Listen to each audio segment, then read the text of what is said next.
This is Ayse Hogan, and I'm from the Chakra House of Healing.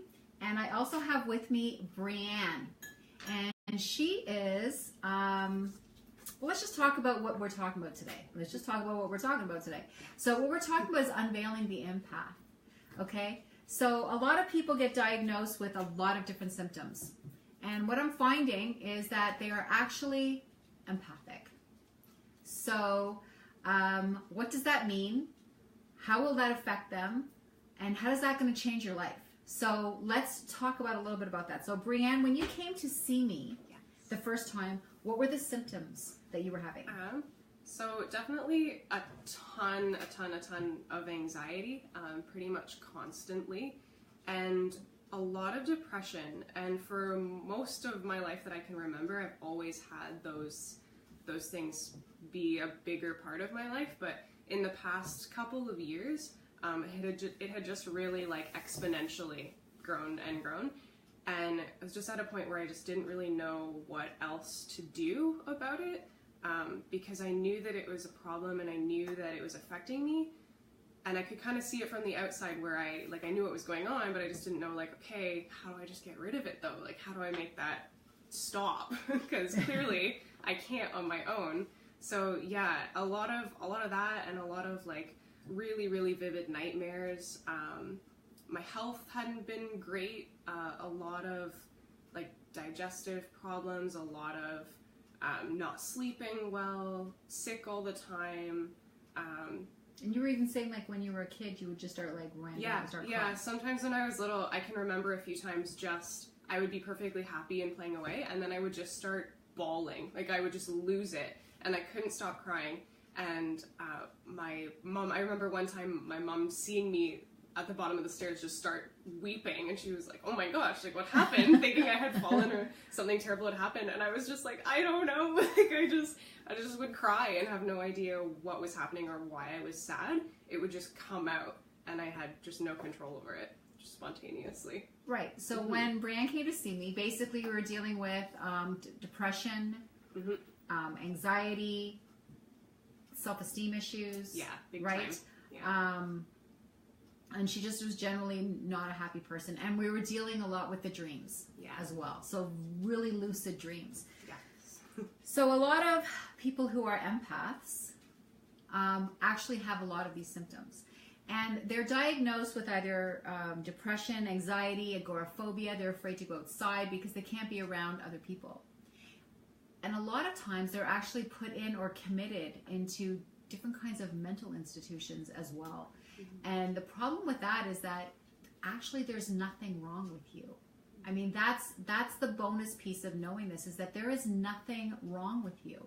There's a good chance if you're an empath, you actually have a gift. Not only are you feeling the negatives, but you're also feeling the positives. The problem is when we're happy, we just think we're happy. Yeah. Right? And it's just kind of like the normal, you don't really focus on that. You don't really focus on the happy stuff. So we always focus on the negative stuff. So if you're walking into a room and feeling, all of a sudden your mood changes because everybody's in a bad place, or you can't stand being in a crowded mall or something. I know I get like that. Yeah, I feel like I'm being choked, like I can't stand it. Yeah. So if you're starting to feel these types of things and you think that it's because you're anxious or because you're depressed, chances are that you actually aren't.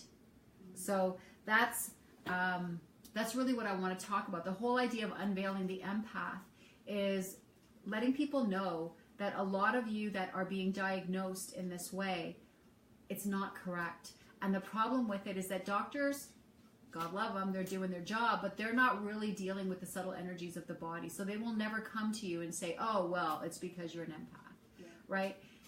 The added problem with that is that in this day and age, we've been so used to just getting an antidepressant, getting medication. And really, an empath only needs the smallest dose. Yeah. If they're going to take it, it has to be the smallest dose, not what somebody else is taking. It's way too much for you. What's basically happening is in your brain, you've got mirror neurons. And what you're doing is you are mirroring what you're seeing, because your mirror neurons are overactive.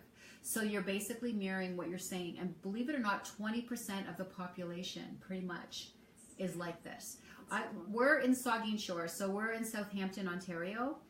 near Owen Sound, if some of you don't know where that is.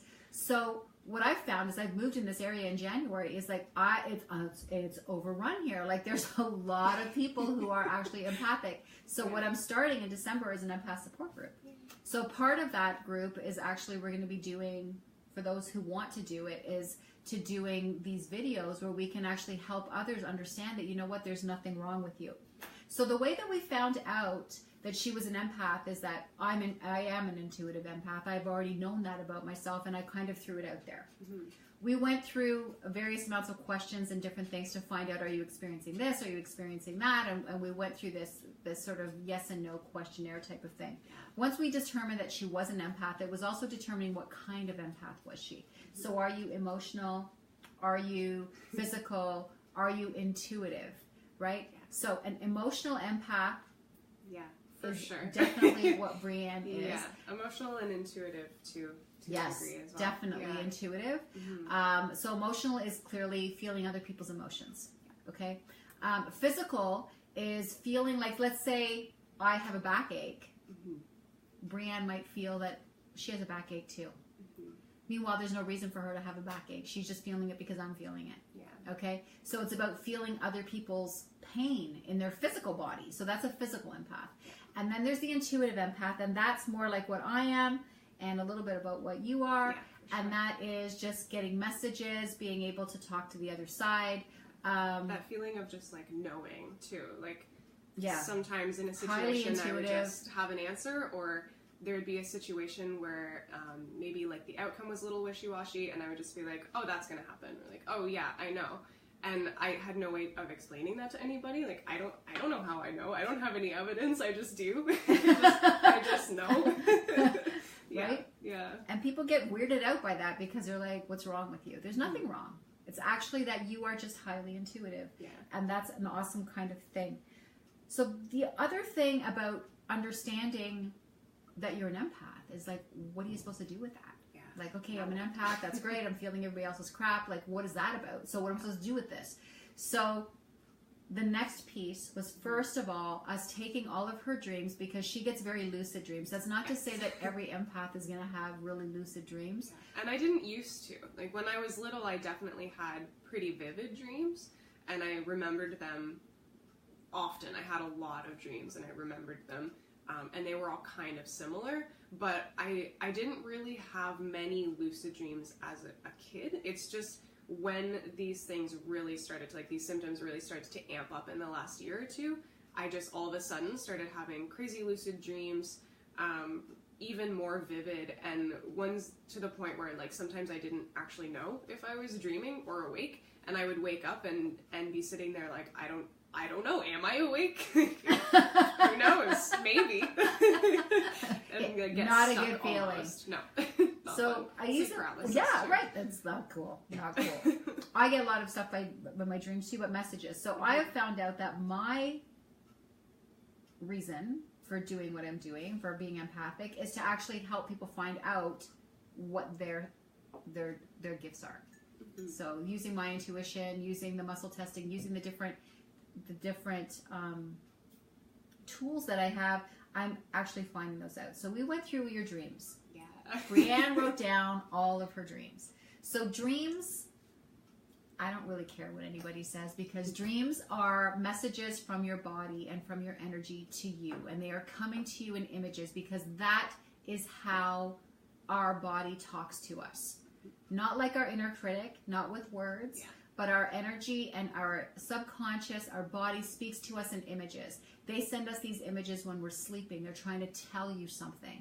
When you don't listen, the images get stronger, and they get stronger. They can cause sleep paralysis. She's gotten sleep paralysis. Yeah. They get stronger and stronger until you finally figure out what does this dream mean. So what we did using muscle testing, energy communication, was starting to pull apart these dreams and find out exactly what was the dream trying to tell Brianne. Mm-hmm. What was she supposed to be doing? And this is where we discovered that not only is she an empath, but our next question was, what was she supposed to be doing with this information? What now? And now we found out that she actually, it's weird because I've never done anything like this before, but this is what happened, and we actually went and we investigated it further. Brianne can actually travel. She astral projects at night, so she can actually go into other dimensions. So when she goes into those other dimensions, she was actually seeing people and energies that needed help in another place. So just like I do regression therapy in hypnosis, I use that same technique, and I took her into the other dimension. So we went there, and there was in fact somebody there who needed help really badly crossing over. I took her there and I kind of let her do her thing. She didn't even know what she was going to be doing. She just did her thing. And we actually crossed that person over, did some forgiveness work. They'd been there for a long time. Yeah. So we did the forgiveness work. That person crossed over. When we came back, the actual building, which was your home. Yeah, my house. It was her house that she was having troubles being inside her own home. And that's been forever. Like, since I was as young as I can remember starting to dream, pretty much all of my nightmares and dreams were about our house, and I had a lot of experiences there as a child. Saw things, heard things, felt things, dreamt things. I'm the only person in my family who feels uncomfortable there or felt uncomfortable there. So it was kind of weird to try to like figure out what's going on, because everyone else was like, oh no, it's fine. It's totally fine. But I would have like friends come and visit and say like, oh, I think I kind of saw something out of the corner of my eye, or I felt a little weird in here. And so I just started collecting like these little tidbits of like, okay, maybe there's something and I'm not crazy. Maybe someone else felt it too. So it was neat to see after we did that, how many of those details that we discovered during that journey that like directly related to experiences I've had, experiences other people have had, things that other intuitives have told me about the building. Like, it's like every puzzle piece just was like done. Like, that's it, and it all made sense. So what happened? What was your feeling in the house after we did the work? So good. When I went home that day, it felt amazing, just like so much lighter, and it was at a point where I really couldn't stay there by myself at all. I would even need to be, like, if a family member was up at night or something like that, like, I couldn't be left alone by myself. So if someone went to bed, I would go to bed.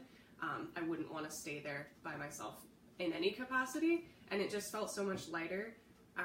The next day, one of my family members, without having known that any of this had gone on, came up to me and was like, oh my gosh, you're never going to believe this, like, you've got to come here and feel this. But this room that has been really the center of a lot of this since I was very little, they were like, it just feels amazing in here. Like, it feels so light. I feel good in here. It's like the weirdest thing. And it was so crazy to me to go in and be like, no way. Like, it's not just me then, if someone else is feeling it too.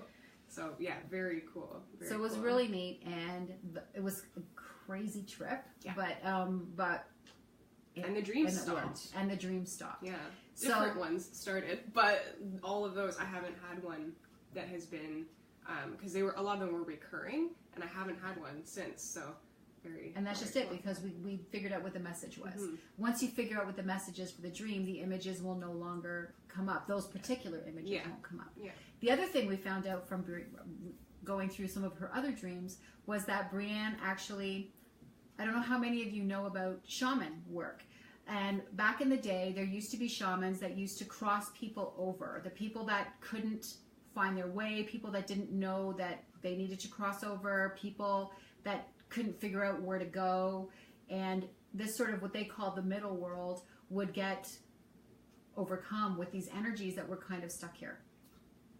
So back then, they had people dedicated to crossing these souls over.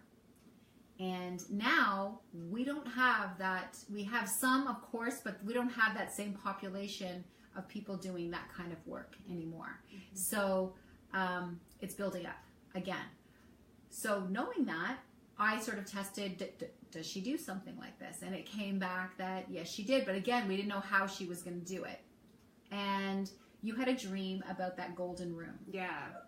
I had a dream that I was just in this house, reminded me of my grandparents' old house. And I went into this room, and everything was just gold. And it was kind of like a lucid dream. I knew that I was dreaming, and I sort of looked around, and then I said, oh my god, like I got so excited, and I was like, oh my gosh, this is an ascension dream. And I said that out loud, and I got so excited. And I knew, right away that it wasn't for me. It wasn't about me ascending. But the first thing I said was like, okay, I don't know where I am or like how to talk to anybody here, but if someone can hear me, like I just need you to know that I'm here to help you in some way. And I had no idea why I was saying this or what I was saying, who I was talking to, but I was super pumped about it. So excited. And then later in the dream, I was with a family member and I was just telling them like, oh my gosh, I had the dream. I had the ascension dream, and they were excited. And I woke up and I was like, I don't even know what that means. So I went and I Googled it because I had no idea. So yeah, really, really out of nowhere. Like it was just kind of a random night in the week. I just had this dream, like, okay, I guess that's it. So we decided to look for her launching pad, the place where she would find the souls, find the beings, find the energies that needed to be crossed over. It wasn't about helping them finish with finishing unfinished business. It wasn't with anything like that. It was just about helping them to ascend, finding those souls that were lost and just helping them to ascend. So we went back into trance and we found a launching pad, what we were calling the launching pad. Yeah. And you found a tree. Yeah. So tell us about the tree. It was really neat. Like when I got to this point, everything, it was like I was looking at a landscape that just kept going. Just a big field that didn't end. And everything was kind of bluey gray and kind of misty. And there was just this tree. And it looked like a dead tree. All the branches were kind of short and almost like they had been like cut off. But I didn't feel sad about it. I didn't feel like it was like the tree is dying or that like something bad has happened to the tree. It just looked like a dead tree. And it was that same color as everything else. And it was the only thing in the dream, aside from the man that I had seen in a previous dream a long time ago, that like really stuck with me. And yeah, I saw him and he just kept like kind of looking at me and looking at the tree like, okay, hint, hint, why are you getting it? And yeah, didn't really understand the connection.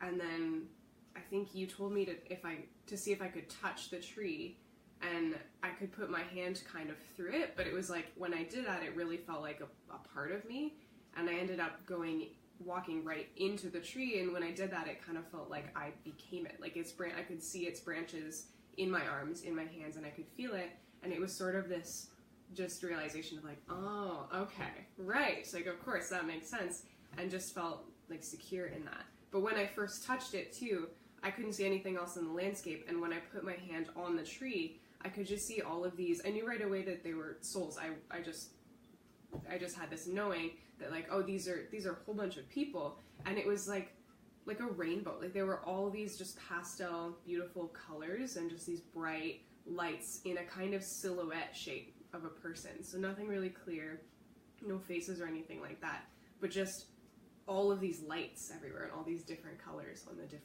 different entities had different colors. Right. So at that point we said, okay, let's see if we can, I mean, we were just sort of treading water here, trying to figure out what we're doing. And then I said, okay, so let's open the door to the room of ascension. Let's just open that door and see what happens. So you open the door and then what? Yeah.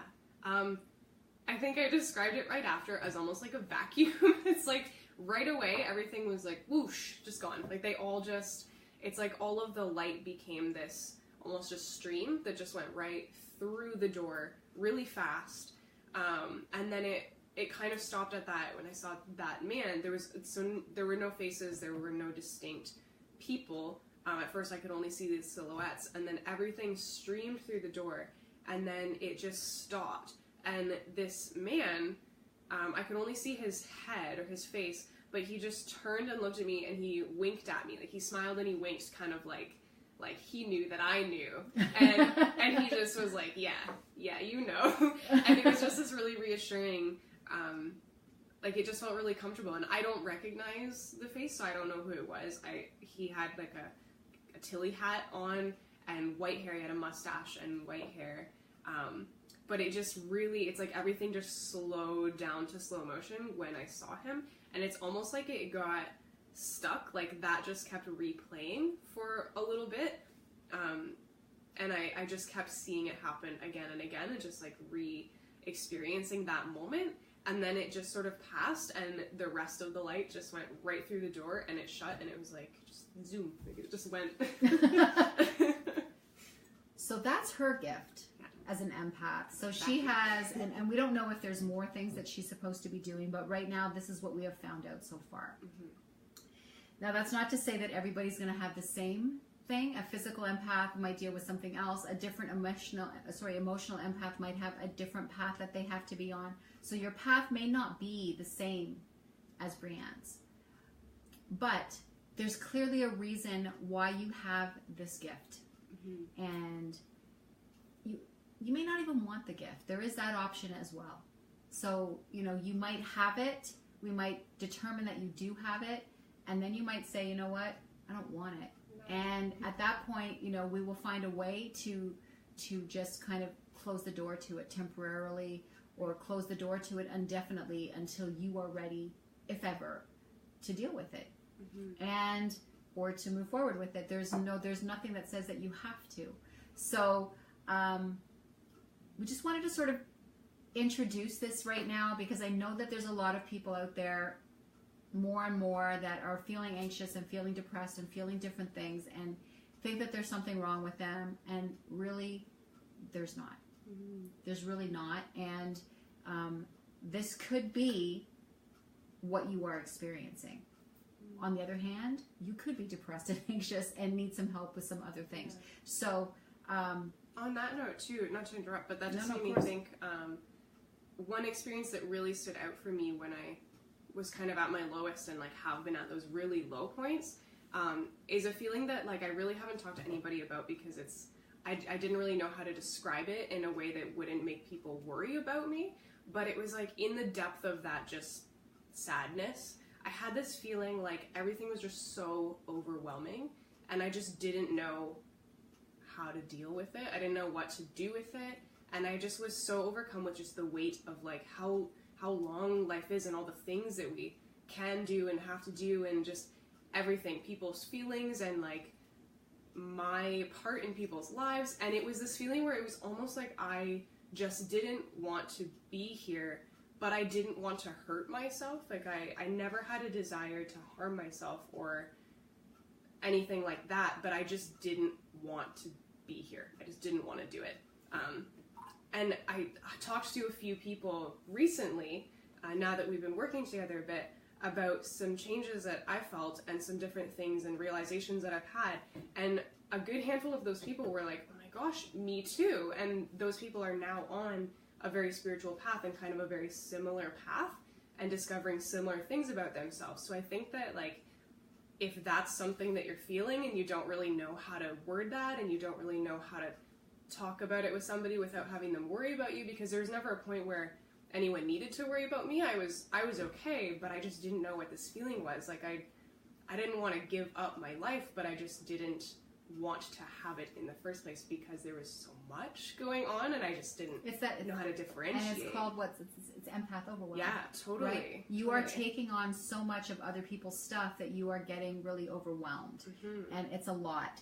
And there are ways, just to let you know, besides you having a path, the empath path, besides you having like a path of what you should be doing with it, there are daily things that you can be doing to make your day not become overwhelmed, to be able to handle this. And that was part of also the work that me and Brianne did together, was also finding that way of saying, okay, so what are you going to do in a day? You know, what are those steps that you're going to take in a day so that are going to make you feel not overwhelmed? What are the different techniques that we're going to use? So we were using all those techniques. And how are you feeling sort of now? Because I mean, all of those emotions are still out there, right? But now, how are you feeling? Better, so much better. I think it's really day by day. Like, I was at a point where I would wake up and my first conscious thought was just panic. I was just sad and scared and shaking, and my heart was racing. I didn't know why, had no reason. On a day off, I would just wake up so terrified.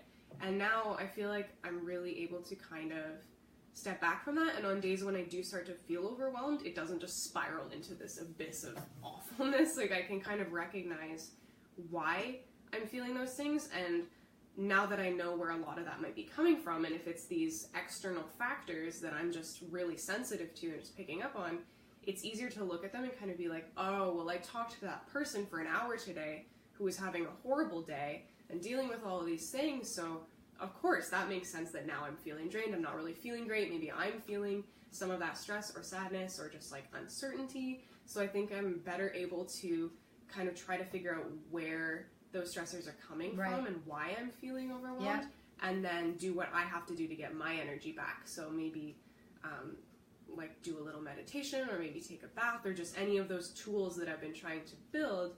I can now kind of be like, okay, it's time to use one of those instead of just letting this get worse. Right.